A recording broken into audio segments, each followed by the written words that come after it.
네, 오늘 그 자칭 원전반대 그룹이라는 데서 원자력 가동 발전 중단을 요구한 시한입니다. 일단 지났습니다. 네, 아직까지 별다른 움직임은 없습니다만 크리스마스에 악몽이 시작되는 건 아닌지 긴장을 늦출 수는 없습니다.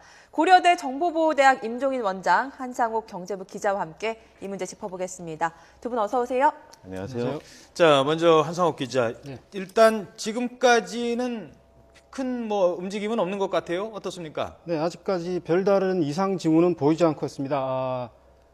산업부랑 한수원 지금 비상경계 태세를 이루고 있는데 네. 예. 정부가 4번에 걸쳐서 아직까지 원전에 이상은 없다라고 이렇게 지금 발표를 했고요. 예. 일단 4차 자료를 공개할 때 원전을 멈추라고 요구를 했습니다. 크리스마스 오늘부터 멈추라고 그랬는데 이게 오늘 0시부터니까 오늘 끝날 때까지 아직까지 12시까지 더 기다려봐야 될 것 같고요. 그러니까 멈추라는 시한이 오늘 밤 자정 시작 있는 거니까요. 일단 오늘부터 멈추라 그랬으니까 아직까지는 시간이 좀 있는 것 같은데 아직까지는 뭐 별다른 징후는 없고 4차 때 멈추라 그랬는데 안 그러면은 자기들이 10만 장 이상을 갖고 있으니까 그거를 더 공개하겠다 이렇게 얘기를 했는데 자료 공개도 아직까지는 없습니다. 예. 그리고 5차 자료 그제 공개할 때는 또 한수원에서 했던 사이버 대응 훈련을 아주 조롱하면서 다시 한 번 더 원전 가동을 멈추라 이렇게 요구를 했습니다. 네. 아직까지는 별다른 일은 없습니다. 네, 아직까지 별다른 일이 없기는 하지만 한상욱 기자 말대로 성탄절이 아직 끝나지 않았기 때문에 안심하기 이른 상황이라고 보이는데요. 예. 공격을 아직까지 안 한 걸까요? 아니면 협박만 한 건가요? 아니면 공격했지만 실패했을까요? 어떤 상황으로 보십니까? 지금 이제 답답한 것은 우리가 이 해커 집단한테 계속 끌려가고 있다는 겁니다. 그렇죠. 예. 해커가 노리는 것도 예. 그거예요. 그들의 어떤 사실은 그들보다 앞서서 가야 우리가 뭐 범인을 잡든지 뭔가 뭐 대책을 세울 수 있는데 예. 지금 상황 같아서는 범인이 지금 누군지 이건 지금 북한 쪽으로 자꾸 좁혀지고 있는데 일단 의도가 뭔지 단순히 협박을 할 건지 좀 더 그냥 강하게 해서 원자력 발전을 멈추려고 하는 건지 그리고 의도도 지금 모르고 있고 그다음에 과연 그들이 호언장담한 대로 능력이 그 정도까지 되는지 이런 거에 대해서 지금 모르고 있는데 지금 분명한 것은 북한 쪽으로 지금 자꾸 모아지고 있는데 예. 저는 처음부터 그 얘기를 했지만 그러면 교수님도 북한이라고 보시는 겁니까? 그렇죠. 저는 처음부터 모든 어떤 기술적 능력이나 특히 이게 보면 군사 작전처럼 지금 행동하고 있어요. 예. 그래서 심리전, 기만 전술 뭐 갖가지 다양한 전술을 사용하고 있어서 우리가 끌려가고 있는데 근거는 뭡니까? 북한이라고 보는 근거는. 일단은 일반 전문가 해커 그룹도 있고요. 예. 그다음에 이게 북한 같은 정치적 목적도 있는데요.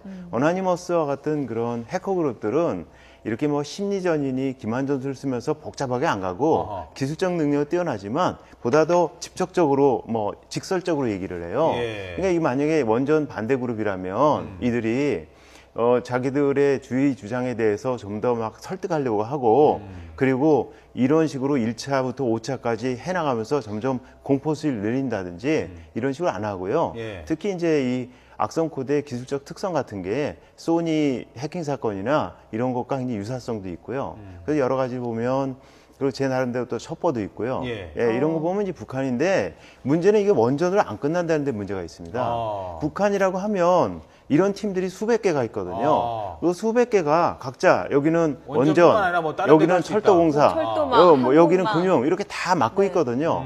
그들이 각각 임무를 부여받고 몇 개월씩 잠복해가지고 목표를 갖다 할당받아서 공작을 하고 있는데 그때마다 우리가 이렇게 땜빵식으로 나가니까 우리가 좀 더 장기적으로 체계적인 계획을 세워서 선제적인 대책을 세우는 것이 필요하다고 여러 생각합니다. 군데를 예. 노리고 공격을 하는 건데 그중에 보안이 취약한 곳이 구멍이 뚫린 것이다 이번에 이렇게 보시는 거죠? 그렇죠. 보안도 취약하고 그다음에 그들이 어떤 타임 스케줄이 있습니다.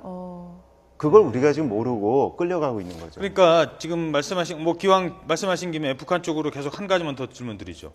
북한인지를 알고 대응하는 것과 예. 그러니까 이 범죄 집단이 북한인지 예. 그걸 알고 대응하는 것과 북한인지도 모르고 대응하는 것과는 대응 차원이 다를 거 아닙니까? 맞습니다. 저쪽에서 노리는 게 뭔지를 예. 아는 것과 모르는 예. 거는요. 어떻습니까? 말씀 좀 해주세요. 완전히 다르죠. 만약에 북한이 아니라면 돈을 노리든지 아니면 자기들의 주의 주장을 위해서 하는 거니까 돈은 사실은 뭐 현재 같은 상황에서는 받을 수 없으니까 되게 어나니머스와 같은 해티비스트들이거든요. 해킹을 통해서 자기들의 주의 주장을 갖다가 전파하려는 그룹들인데 이런 그룹들이 지금 이라면 이제 국제 공조 수사를 통해서 좀 더 할 수가 있는데 북한이라고 하면 사실 중국이 사법공조 하겠다고 하지만 예. 사실 잡는 건 쉽지 않습니다. 어. 왜냐하면 이제 지금 선양까지 가지 않았습니까? 예. 선양까지 갔으면 중국이 이제 사법공조해서 이게 애당초 어디서 왔는지 어디서 선양으로. 왔는지 그럼 보면 대개는 그 시내에 있는 뭐 카페라든지 근데 와이파이로 접속해가지고 명령을 내리거든요. 예.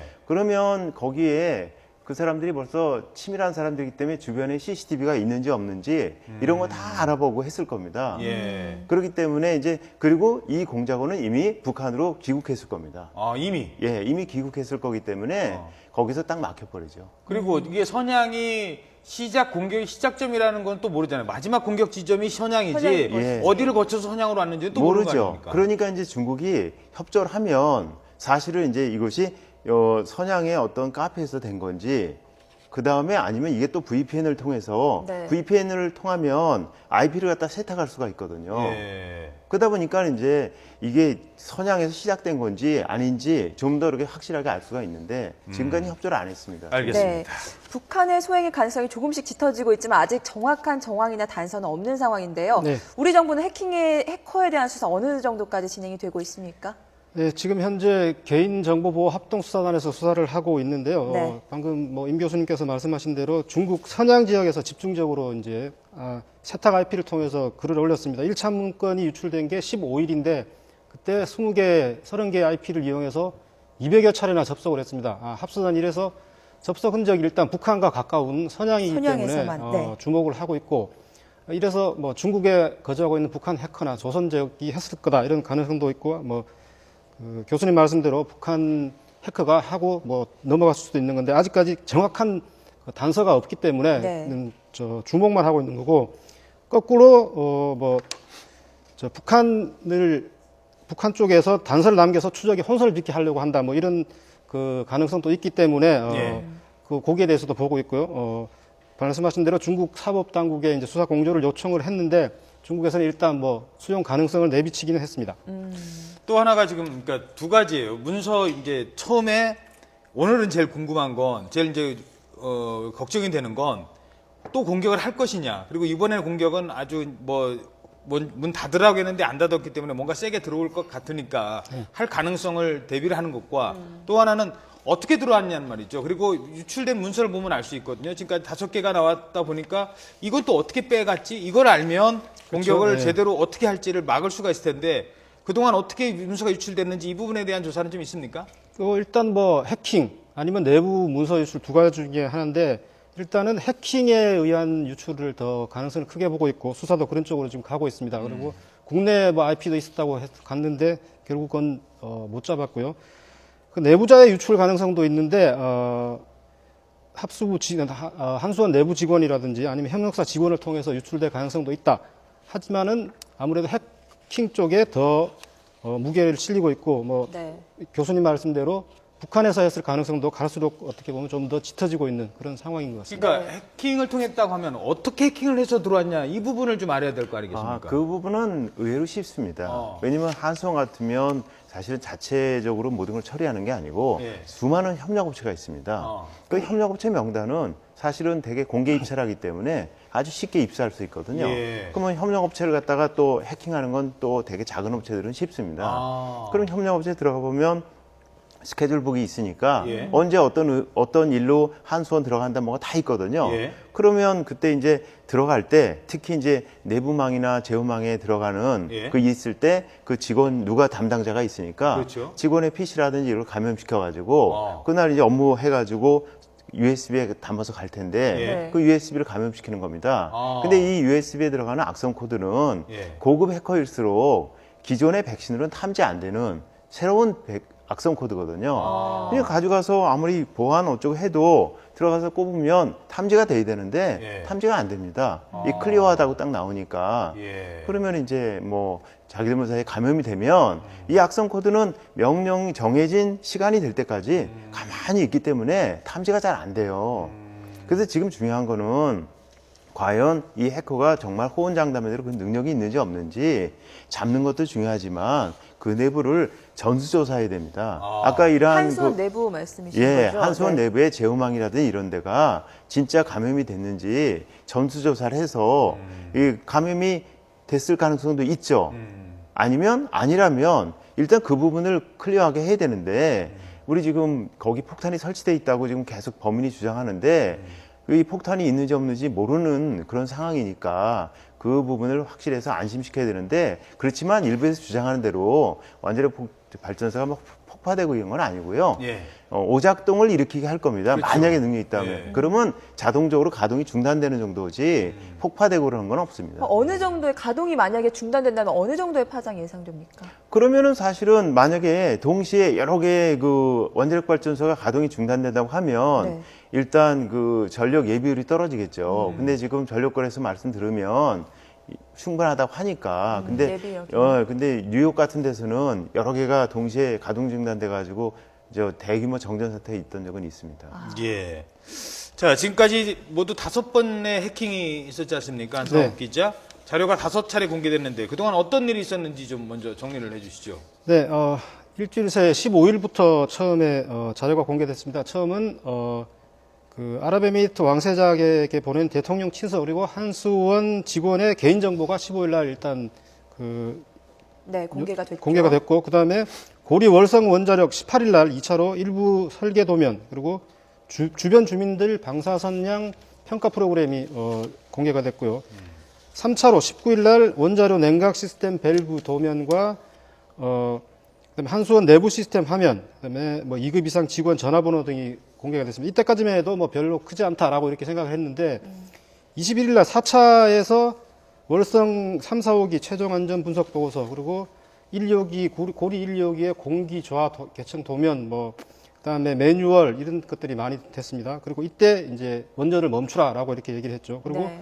5차 그제 고리 1, 2호기 와 월성 3, 4호기 도면 그리고 지금 아까 리포트에도 나왔지만 핵심 기술이라고 하는 그 안전 해석 코드 이것까지 이제 공개가 되면서 좀 더 심각해지는 것이 아니냐 이런 게 됐고 지금까지 모두 85건이 일단 공개가 됐습니다. 네.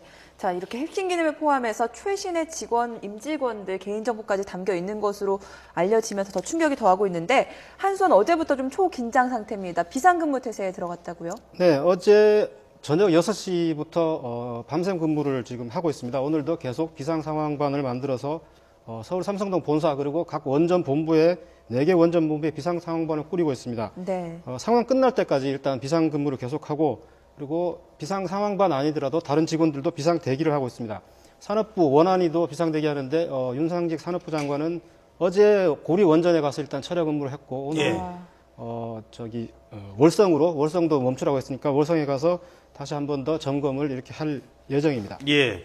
자, 교수님께 두 가지 질문 드리겠습니다. 일단 북한의 소행일 가능성이 크다고 보시니까요. 그 북한의 소행이라고 한다면 북한 해커의 능력 예. 대체 어느 정도나 되는지 먼저 말씀을 좀 해주시죠. 근데 이제 전쟁의 승패는 무기에 의해서만 결정되는 게 아닙니다. 그 삼국지에도 보면 총나라가 약하지만 제갈공명이 있기 때문에 네. 위나라에 당당히 맞서지 않았습니까? 여기서 지금 보면 전술 전략을 갖다가 정말 잘 사용하고 있습니다. 우리가 북한이요. 계속 따라가고 있지 않습니까? 그러니까 이제는 사이버 안보라고 지금 국가안보실이 나서지 않았습니까? 안보 차원으로 된다고 하면 보안일 때는 기술이 중심이 되지만 네. 안보가 된다고 하면 어떤 전략적인 관점에서 이걸 봐야 되니까 국제공조, 그다음에 정책개발, 그다음에 직원의 어떤 유지관리 뭐 이런 다양한 걸 생각해야 되기 때문에 그러다 본다면 북한의 어떤 이 능력이라고 한 건 종합적 관점에서 보면 굉장히 뛰어나다고 볼 수 있고요. 그리고 이 사람들은 뭐 여러 번 나왔지만 일단 양과 질에서 예. 굉장히 압도적입니다. 우리나라에 비해서. 어느 정도입니까? 일단 전력 입장에서 보면 김정은이가 뭐 여러 가지 핵전력, 사이버 전력, 재래전 전력을 우리를 위협하지만 최근에 가장 재미본 것은 사이버 전력 아닙니까? 제5의 전장이라고 부른다고요? 예, 맞습니다. 그러다 대체 보니까 해커가 몇 명이나 돼요? 해커가 지금 공칭 사이버 9만 6천 명이라고 합니다. 6천 명이요. 우리 10배입니다. 아. 우리는 사실 북한 지킬 게 엄청 많은 나라지 않습니까? 그렇죠. 네. 근데 이제 사실은 이제 뒤늦게 출발했고 그렇지만 지금 계속 증강하는 상태니까 그건 좀 기다려 봐야 되겠지만 중요한 거는 사이버전에 있어서 가장 중요한 거는 사람입니다. 그렇죠. 그러니까 이건 지금 실시간으로 재래전 무기하고는 달리 실시간으로 분석하고 공격 무기도 개발하고 되기 때문에 그럼 북한은 초기부터 영재들을 갖다 확보해 가지고 체계적으로 훈련시켜서 1년에 300명씩 기르고 있다고 하는데 네. 우리는 그러지 못하고 있으니까 아. 이공계의 어떤 뛰어난 영재들이 전부 의대만 가고 그럴 게 아니라 예, 예. 이쪽도 오게 만들어야 됩니다. 근데 게다가 북한 해커 전력 6천 명이 이게 무슨 수비수가 아니에요. 대부분 예. 뭐 지킬 것도 없는 예, 나라 맞습니다. 아닙니까? 얼마 전에 소니 예. 해커했다가 미국인지 아직 예. 알려지지 않았습니다만 금방 뚫리잖아요, 그쪽은. 예. 그러니까 수비수라기보다는 다 공격수란 예. 말입니다. 그것도 심각한 거예요. 예. 그래서 이제 그 리차드 클락이라고 하는 백악관 안보 사이버 안보 보좌관 했던 분이 예. 그 얘기를 했습니다. 북한이 센 이유는 공격만 하면 된다. 수비할 게 없으니까. 자기네 망은 예, 인터넷망을 활용. 예. 활성화가 안 거기는 되기 인터넷으로 때문에. 연결된 게 하나도 없어요. 네. 북한 내에는 인터넷 이번에 뭐 디도스 공격으로 잠시 뭐 그렇게 됐지만 별로 네. 지장이 없습니다. 거기는. 우리는 그런 수비를 위주로 해야 되는데 과연 예. 우리가 수비가 잘 되고 있느냐 이걸 좀 따져봐야 됩니다. 한수원 직원 19,000명 중에서요. 19,000명 중에서 사이버 전문 보안 요원은 단 9명이랍니다. 예. 좀 심각한 거 아니나요? 어떻게 심각하죠. 왜냐하면 그 금융기관이 보안 사고가 생기니까 금융감독원에서 어떤 지침을 만들었냐면 예. 전체 하여튼 대부분 요즘은 그 은행은 IT로 이루어지니까 직원의 5% 이상 보안 담당 그리고 7% 이상 예산 써라. 그리고 특히 이제 중요한 것은 임원급으로 보안 담당자를 채용하라고 했거든요. 네. 근데 우리나라 지금 국가안보실 조직 보면 전체적으로 임원급, 즉 예를 들면 적어도 수석급은 돼야 되겠죠. 네. 비서관급이나 그런 사람이 누가 지금 보안 전혀 담당을 모르는 하면 없지 사람이죠. 않습니까? 네. 그러니까 전문가가 앉아 있어야 회의를 해도 어떤 전문가적 식견에 의견해서 올바른 지시를 내릴 수 있지 전문가적인 식견이 없으면 밑에서 올라오는 대로 그냥 읽을 수밖에 없으니까 국가적인 어떤 차원에서의 대책이 이루어지긴 한계가 그 있습니다. 알겠습니다. 원전 같은 경우는 1급 보안 시설인데 그렇게 보안이 취약한 게 참 놀라운데 한수원의 보안 인력이 턱없이 얼마나 부족한지 한상욱 기자께서 더 열심히 준비를 하셨죠. 네, 일단 한수원에 대한 원자력 사이버 공격이 지난 5년 동안 꾸준히 이어졌습니다. 국정감사 자료 보면은 2010년부터 올해 9월까지 해킹이 1,800건, 그러니까 1년에 한 360건이나 됐습니다. 예. 그런데 보안 인력이 뭐 굉장히 적습니다. 전체 직원이 19,000명인데 보안 담당 인력이 53명입니다. 근데 여기에서 사이버 보안을 담당하는 인력은 9명. 예. 9명입니다. 9명. 그래서 지난 국정감사 때 인력이 적다 지적을 계속 받아왔습니다. 대정부 질문에서도 계속 받아왔고 그래서 네. 한수원이 지난달에 채용 공고를 내고 이달 말에 이제 사이버 그 보안 관제 인력을 충원을 하는데 그 충원하는 인력도 5명입니다. 사실 그뭐 턱없이 부족하네요. 많아 하는 네. 같은 그런 건데 참고로 뭐 한전도 많다고 할 수는 없는데 200명이라고 합니다. 한수원은 어떻게 보면 더 한전보다 더 많아야 되는데 또 뭐 앞으로 이 일을 계기로 해서 더 보완이 돼야 될 것 같습니다. 예, 알겠습니다. 자, 뭐 오늘 25일 북한인지 아닌지는 모르겠습니다만 이른바 원자력 반대 그룹에서 정했던 시한은 지났습니다. 뭐 아직까지 공격이 없습니다. 공격 없다고 좋아할 일이 아니라 지금 맞고 나서도 누구한테 맞았는지 어디서 맞았는지 왜 맞았는지까지 좀 알아야 될 텐데 이것조차 모르고 있다는 게 걱정인 것 같습니다. 두 분 오늘 말씀 고맙습니다. 맞습니다. 고맙습니다.